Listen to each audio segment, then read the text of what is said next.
അങ്ങനെ കഴിഞ്ഞ വീഡിയോയിൽ പറഞ്ഞതിന്റെ ബാക്കി വിശേഷങ്ങളാണ് ഈ കാണിക്കുന്നത്. ഞങ്ങൾ ആറ്റുകാലൊക്കെ പോയിട്ട് വീട്ടിലെത്തിയപ്പോൾ ഞങ്ങളെ കാണാനായി പൊന്നൂന്റെ അച്ഛൻ വന്നു. പൊന്നൂന്റെ അച്ഛൻ വന്നപ്പോൾ കയ്യിൽ കുറച്ച് നെയ്ച്ചോറ് കൂടി ഉണ്ടായിരുന്നു. കൊണ്ടുവന്ന നെയ്ച്ചോറ് ഞങ്ങൾ 5 പേര് കൂടി ഷെയർ ചെയ്ത് കഴിച്ചു. എന്നിട്ട് രാത്രിയിലത്തെ ഭക്ഷണം ഞങ്ങൾ 3 പേര് കൂടി ഉണ്ടാക്കാന്ന് കരുതി. അങ്കിള് വന്നത് പ്രമാണിച്ച് കഴിക്കാനായിട്ട് ചപ്പാത്തിയും ലിവർ പെരട്ടും.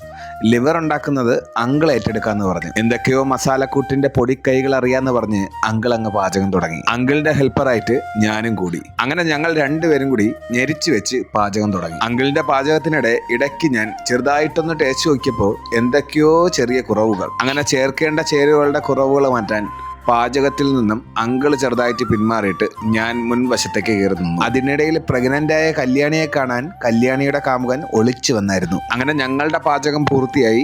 ആദ്യം ചപ്പാത്തിയും ലിവർ കറിയും അങ്കിളിന് തന്നെ കൊടുത്തു. ഞങ്ങൾ കഴിക്കുന്നതിനിടയിൽ എനിക്കെവിടെ അച്ഛന്ന് പറഞ്ഞ് പൊന്നു അങ്കിളിനെ നിന്നും വാങ്ങിക്കഴിച്ചു. അങ്ങനെ എല്ലാവരും സംസാരിച്ചും കഥ പറഞ്ഞും ഫുഡും കഴിച്ച് സന്തോഷമായിട്ട് കിടന്നുറങ്ങി. അടുത്ത ദിവസം രാവിലെ തന്നെ പതിവ് പോലെ ഹോസ്പിറ്റൽ ഡേ. ഇത്തവണ അങ്കിളിനും അമ്മയ്ക്കും ഒക്കെ ചെക്കപ്പിന്റെ ദിവസമാണ്. അങ്കിളിന് ചെക്കപ്പിന് പോകേണ്ടത് മെഡിക്കൽ കോളേജില്, അമ്മയ്ക്ക് കൈയൊന്ന് ഡ്രസ്സും ചെയ്യണം. അങ്ങനെ അങ്കിളിനെ ആക്കിയിട്ട് ഞങ്ങൾ നേരെ അമ്മയെ ഹോസ്പിറ്റലിലേക്ക് കൊണ്ടുപോയി. അങ്ങനെ കുറച്ച് സമാധാനമായി. അമ്മയുടെ കൈയുടെ മുറിവിന് കുറച്ച് മാറ്റമുണ്ട്. എന്നിട്ട് കൈയൊക്കെ ഡ്രസ്സ് ചെയ്ത് ഞങ്ങൾ നേരെ വീട്ടിലേക്ക് എത്തി. എന്നിട്ട് സമയം ഏതാണ്ട് വൈകിട്ടായപ്പോഴേക്കും ഒരു ഇളം വെയിൽ കണ്ടപ്പോൾ അമ്പലത്തിലേക്ക് പോകാനൊരു ആഗ്രഹം. ഞാൻ എവിടെ പോയാലും എൻ്റെ കൂടെ എപ്പോഴും പൊന്നും കാണും. പിന്നെ ഞങ്ങൾക്ക് അവിടെ അമ്പലത്തിൽ ഒരു കുഞ്ഞു കൂട്ടുകാരനും ഉണ്ട്. ഞങ്ങളങ്ങനെ പ്രാർത്ഥനയും കഴിഞ്ഞ് പുറത്തിറങ്ങിയപ്പോൾ പൊന്നു എപ്പോൾ ചെന്നാലും ഓടി വരുന്നൊരു പട്ടിക്കുട്ടിയുണ്ട്. അവനെയും കണ്ട് ഞങ്ങളുടെ തിരുവാറാട്ടുകാവ് കാളിദാസനെയും കണ്ട് ആലിൻ ചുവട്ടിൽ കുറച്ചു നേരം ഇരുന്നു. കൂട്ടത്തിലെ പൊന്നുവിന് ഊഞ്ഞാലും ആടണം. ആഗ്രഹങ്ങളല്ലേ, ആടിക്കോട്ടെ. എന്നിട്ട് ഞങ്ങൾ സന്ധ്യ കഴിഞ്ഞ് വീട്ടിലേക്ക് എത്തി.